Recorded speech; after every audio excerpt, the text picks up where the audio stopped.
I I actually got asked by a coworker at my other job, my part-time job, what film I was doing right now, and he just happened to be Asian, and I was the first person at work to ask me, and I was like, "Oh, I'm filming a movie called Chink," and he was like, "What?" And I was like, I explained it to him. I was like, "It's a serial killer. He had self-hatred growing up, being teased for being Asian."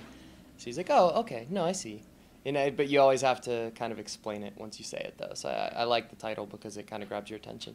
Yeah, I filmed previously with Stanley, Quentin, and Koji, and Brad, the casting director. They all worked on the people I slept with, and so it was really cool to, I kind of felt validated that they hired me back again.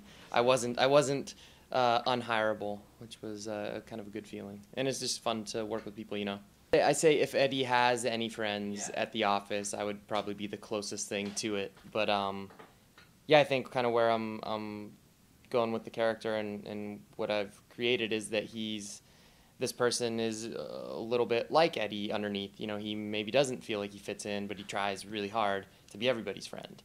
And so it's kind of like fake friendships rather than Eddie who just doesn't even know where to start. And so I keep kind of pushing him to ask girls out on dates and to come to parties and to hang out and be normal and do normal things. But it just doesn't really work out for Eddie. He definitely wants the best for Eddie and wants to see him come out of his shell.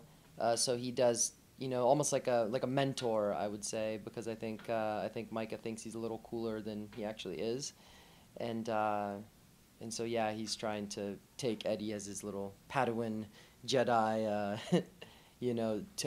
pupil to teach him the ropes, I think, in a little bit of a way. What I've said so far, and it's always great to read the script and make a decision on what the film is, and then when you get into filming and it's kind of changes a little bit as you go, definitely.